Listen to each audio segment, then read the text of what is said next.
Hello everyone, I'm Debbie Endahar Giordano. Welcome to Valley Homes on TV. And Todd Flesner's here with us, our perpetual co-host. How you doing? Good to see you, Deb. Yeah, good to see you too, Todd. We're happy to bring you the show. We're on Channel 26, cable TV, Monday, Wednesday, and Friday at 6:30 p.m. and Saturday and Sunday at 9 a.m. So watch us there and catch any of our reruns. Terrific. Well, we're glad folks, tune in and join us to learn a little bit more about what's going on around Milpitas, learn about some of the folks that are here in town that make this a great place to live and work. Absolutely. You did a better job than I did on that. So you can have the opening from now on. You get to introduce the guests. Well, I want to introduce folks to Natalie Tiller. Natalie's here. She's with Tiller Dawes, and she's an interior designer. Nice. So we're going to learn a little bit more about what she does, what some of her specialties are, and so I'm dying to know what an interior designer does. But before that, we're going to find a little bit more about Natalie. So welcome. Thank you. Thank you for having me. Yeah, so we always like to just start off getting to know a little bit about our guests. So maybe share with us a little bit about where you grew up, your background, where you went to school, education. Exactly. Yeah, so I grew up in West Texas, Midland, Odessa. Not a lot there. Really good people with great values and hard work ethics. I went to school in Texas as well, in Houston, Texas, at the Art Institute of Houston, which at the time was one of the top interior design programs in the nation. And whenever I was in school, I decided that I wanted to design luxury hotels internationally. So I sought out the #1 hospitality design firm in the world, and I got a job at Hirsch Bedner Associates at their headquarters in Santa Monica, California. So that's what brought me to California, and then love brought me up to the Bay Area. Sweet. Yeah. Great. And so what do you like most about living in the Bay Area? What keeps you here? The trees. No, there's an intellectual, entrepreneurial energy here that is unmatched. I mean, it's just like no other. It's very exciting, and it doesn't matter what age, what ethnic background you're from. And it's just a very exciting place to be, a place of innovation. So you went to school specifically for design. What is it that sparked that interest for you in leading you towards design? My entire life since I was a child, I was interested in design. And when I was younger, it was about fashion. And then when I was older, I realized fashion's not for me. Oh, interior design, that's a thing, that you can do that. And so I was very interested in it. Did you move furniture around in your bedroom or something? Yeah, I had a dollhouse, did the wall cover, all of that. And then would just sketch and sketch and sketch all the time. Wow. So, and then there was a point where before I went to design school, I was actually designing and decorating residential homes. So I had my business doing that before I was even in school, and through school maintained it. But there was a very specific point where I knew that for me to get to the point where I wanted to be designing very big, luxury properties internationally, that I had to go to school for it. I needed the interior architecture aspect of it, of education, and I needed to become a nationally accredited interior designer. And so that's really kind of what led me down it. It was, passion and intuition first, and then commitment and education. Okay, so a couple questions. So what does an interior designer do exactly? I mean, I have kind of an idea, but if you could elaborate on that. And how are they different? Yes. Well, I'll tell you, we're more than paint colors and throw pillows. So an interior designer, and I'll just really speak to what we do, because many different firms do many different things. So an interior designer focuses on the built interior environment, and that is everything from laying out the walls to selecting the hard surface materials, doing the millwork design for whether it be kitchens or cabinets or what have you, the lighting, and your fixtures, equipment, your furniture, your art. It's everything. It's the entire envelope of the interiors, where architects concern themselves with what we call the core and shell, which is the structure and the columns, the exterior. Everything blank on the inside is what we do. Okay. That's a nice way to explain it. Great. So now, when you're working as an interior designer, you're working primarily with individuals in residential settings. You're working with companies for industrial or commercial sort of settings. And how might those two differ? There's a tremendous difference, but so we're a multidisciplinary firm, which means that we design residences, we design for hospitality, which is hotels and resorts, spas, lounges, restaurants and bars, and we also design commercial spaces, so startup offices, which is something that we're really passionate about right now, your workplace, and we do take on residential clients, but for us, it's really, that's a labor of love for us. We really have to have a strong connection with our residential clients, and all of them differ tremendously. But the bottom line, the baseline is that we provide value to our clients' lives, and we provide value to their businesses, if it's a hospitality or commercial space, and for everyone, we provide value to their pocketbooks. Okay, so I perused your website, and I found you talk about the interior environment per se. You talk about living, working, entertaining, and practicing wellness. I really like that. I thought that was so interesting. Talk a little bit deeper about that. Right. So, as interior designers, we understand, and there's a direct influence that the built environment, that the room that you're in, the space that you are consumed with, has on your life. It has a direct effect on your emotions and the way that you live and the way that you work, the way that you relax. I would agree with that.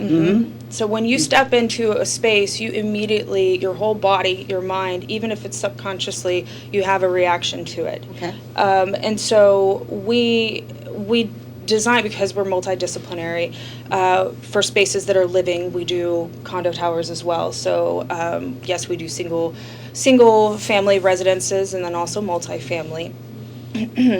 And for working, the startup offices, workplaces, and entertaining. So and for practicing wellness, and something that we're moving toward as a design firm is how do we infuse wellness or principles of wellness in all of our spaces, no matter it be from your home to your office or to a more proper place that you would expect ideals of wellness, like a spa.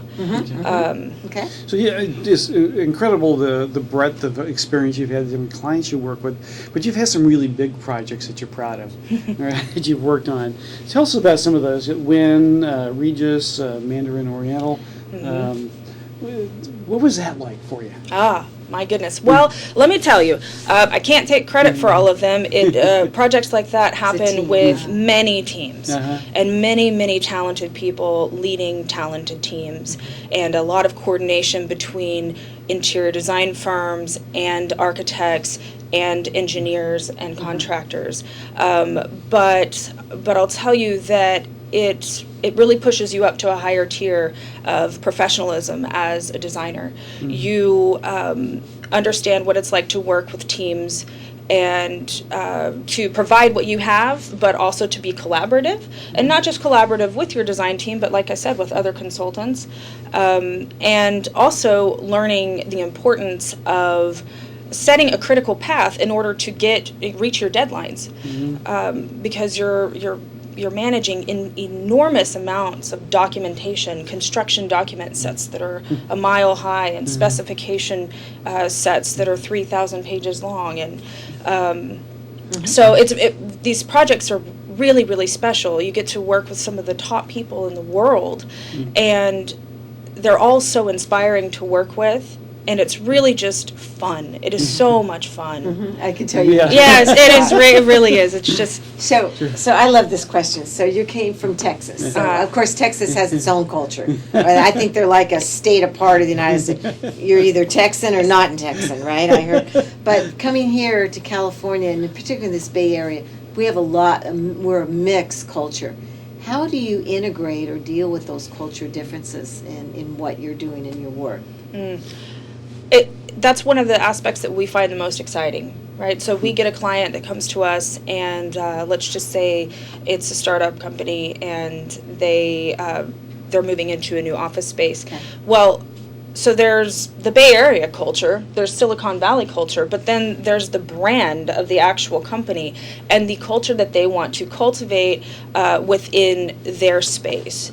And so it takes tremendous intention and strategy to say, how are we going to lay out the space so that people are more collaborative, or so that we create cross pollination, so that people over here who wouldn't normally get up out of their seats and talk with people over here are now talking together.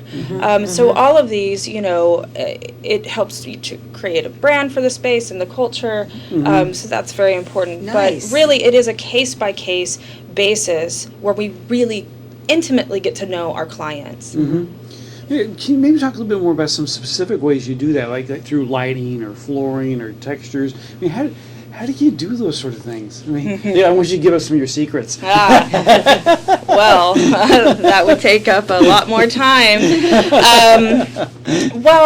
Okay, so yes, to the aesthetic of a space. So lighting and flooring is what we're talking about. Obviously, lighting is extremely important, and there are many different what we call layers of lighting.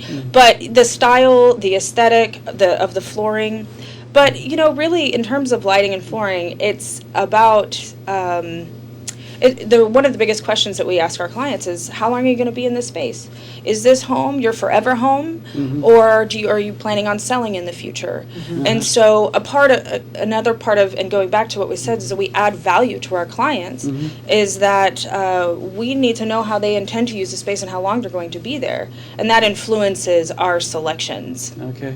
Okay. Awesome. Okay. And then final question, then we'll go into just some wrap-ups, but historical preservation, I found that tab or something on your website. I don't know if that's something you delve into. So just as an example, in our city, we incorporated our old, it was City Hall or Grammar School building on Main Street, and we kept the facade of the front, so the historical aspect was preserved, and then the new library was built in conjunction with that. It was just, it won a state award as being one of the most beautiful buildings. So how do you integrate, or how do you use historical preservation in your work? Well, there are a few gems of projects that we get that are historic properties.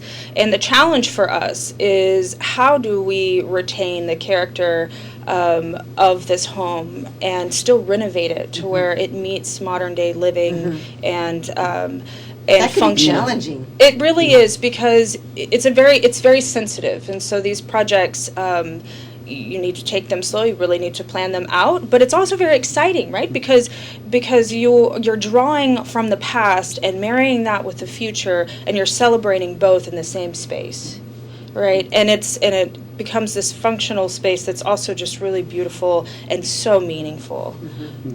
Well, I can tell you're animated about what you do. It really is am. exciting. Your enthusiasm for this comes through. Yeah. What are I'm some of excited just talking to Oh, her. absolutely. So, what are some of the challenges that you enjoy overcoming as you work with folks? Challenges, we love challenges. We love problems. Every client that comes to us has a certain problem. Sure. Whether it be that an office of 30 people doesn't have any plumbing, they don't have a kitchen in their space, and so we put our heads together and figure out how we can, or whether it be, a hotel that's just wanting to brand themselves locally and still be boutique, and, a lot of it is budget related. And so it's a collaborative, but with the challenges that we face, we love them. That's a part of what we do. We like to help solve problems for our clients and spaces. One of our challenges as a company, though, is that we're still a very young firm. My business partner and I started our firm about a year ago, after, we have about 30 years of combined experience together, but our firm, Tiller Dawes, is quite new. And so for us, being here and letting people know that we are here and that we're servicing the Bay Area and that we really love our clients and love what we do and have an enormous amount of expertise to help them, that's our biggest challenge right now. Okay. And then I would think, you're a people person, so rewards would be when you see that company flourish and they've got all that open cubicle space and they're making lots of money on Wall Street. I don't know. No, I mean, there are so many rewards in what we do, and the biggest reward for us is to be a part of helping companies grow. If it's a local restaurant owner and we're helping to brand their space, and then we get to see them open up another restaurant Wow. and really expand and everything, we get to grow with our clients, and that gives me chills because it's so valuable to us. Nice. Awesome. So if you could paint a picture of the future, what does that look for you and your firm? What does that look like? We care a lot about environmental sustainability and wellness. We are actively pursuing LEED and WELL accreditation, which are building standards that you have to do a lot of testing and stuff. So this is, for our firm, we want to work with more startup companies. We want to work with more local hoteliers and hotel owners and restaurant owners, and that's where we're going. And even like I said, with a select group of residential owners that we really connect with, who are champions and advocates for design. But we really care so much about environmental sustainability, social responsibility, Nice. and aspects of wellness. And so every space that we focus on, and ideally every client that we would have, would in one way or the other want that included in their project. Great. Terrific. Well, Natalie, it's been a pleasure. just an extreme pleasure to have you and your energy, and we learned so much from our guests at the show, and I know I learned a lot today. Yeah, it's been terrific. I hope our audience learns some things from you as well. If they want to find out more, how do they get in contact with you? Well, you can visit our website, tillerdawes.com, and we have a website. I mean, we have our contact information on there, email address and phone number. So check us out, and if you have any questions, we would love to answer any questions. We would love to, service you. Yeah. Great. Thank Terrific. you. Yeah. Again, thanks so much for Yeah, joining thanks us for today. being here. Thanks.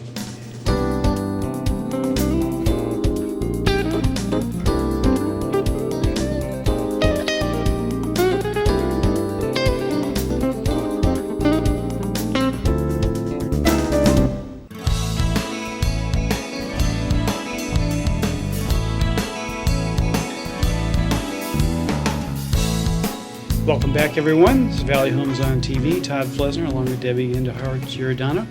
And we're going to give you a little wrap-up here on what's happening in the market. Yeah, just as I told you, had a nice sale yesterday for a property I listed at $998, and it sold for $1,090,000. So Okay. three offers on that one. So still over asking. All over asking. That was in the Kirtner Elementary School. You know, Todd, schools are really important in Milpitas. Oh, absolutely. With the plethora of buyers, they really are snagging the good schools. So you're first. finding that with the buyers, that they're really looking at the school and doing their research around what the Yeah. track record of the school is. Right, and the open houses on this one, I did 3, and it brought in 100 buyers just Wow. through those open houses. So, you're in a good school, you got great value there. Okay, well, that's a good thing to know when you're when you're picking a home. That translates later on, right? Exactly, because as you know, if you're a buyer, Mhm. you have to think someday you're going to become a seller. Right. So even if you don't have kids yourself, it impacts that decision. Absolutely. Okay. Yeah. Good. Good Mhm. point. Yeah, good, All right. good question.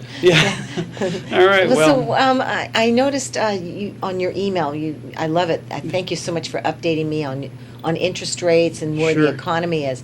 But something happened on Monday with the bonds softened up, or Yeah, bonds softened up a little bit, and so we've been kind of a little bit back and forth with interest rates. We're at about the lowest point we've been in the last 18 months with interest rates. Excellent. It's fantastic. And there's been a little bit of uncertainty, some of the trade talk with China, that's been weighing on that. In the technicals, we look at the yield curve, the difference between short-term interest rates and longer-term interest rates, and that's narrowing. And that typically is an advanced indicator of perhaps recession or a slowdown in the future. In fact, the Federal Reserve Board, in their most recent meetings here, the minutes just came out the other day.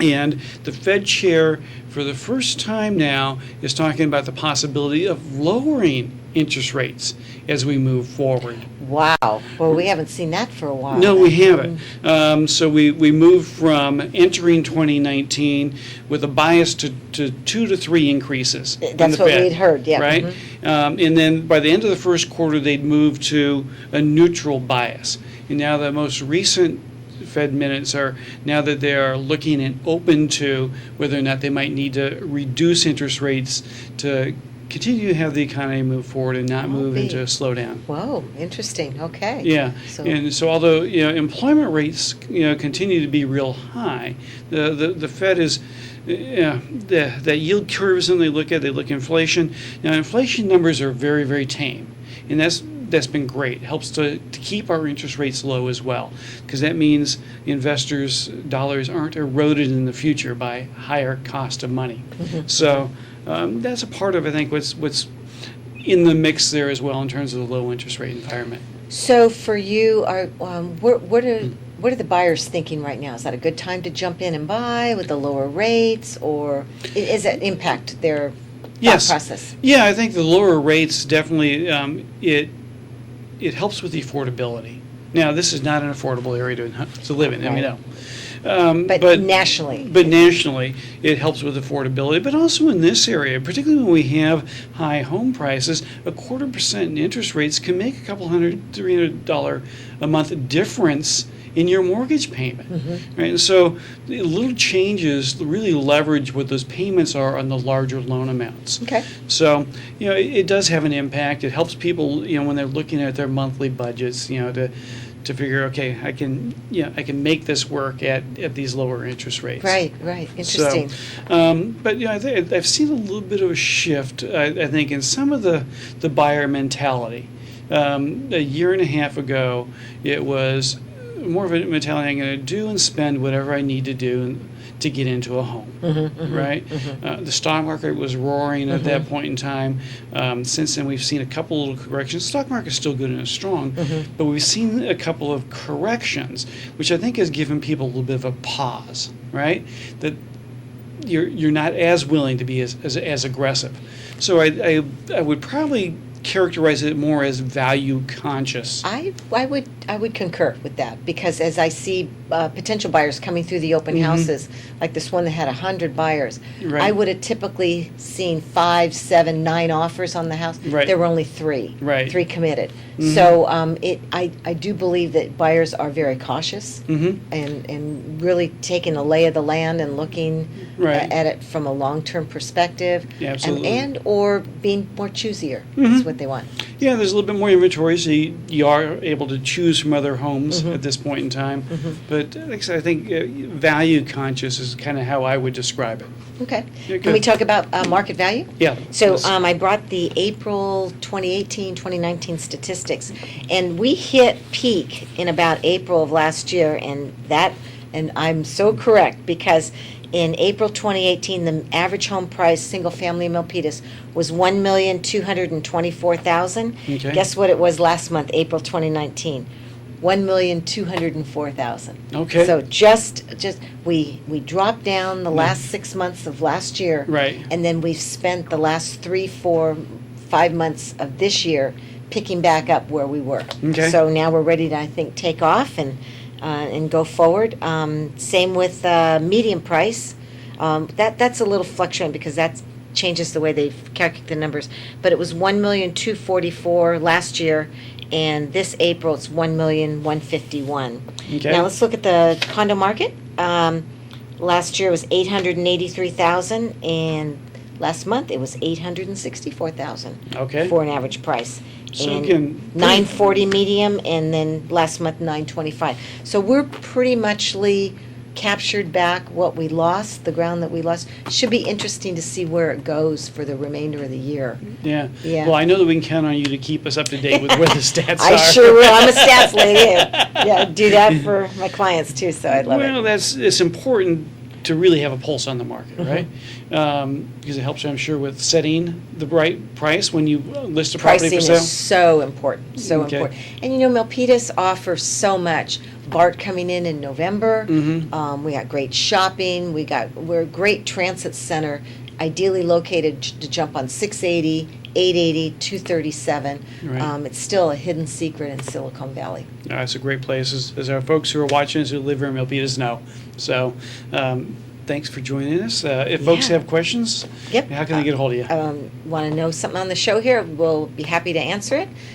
You can reach me by email, giordanodj@aol.com. Or myself, T. Flesner at opusadvisors.com.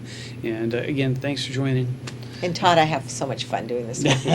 It's a joy. We've been doing this, 10 years or so? 10, maybe 10 plus. It's, It's really been a lot of fun. Well, it's just a lot of fun to bring different guests on and expose folks to our Milpitas community and let people learn more about who's here in our neighborhood. Beautiful. We'll see you in a couple weeks. Terrific. Thanks.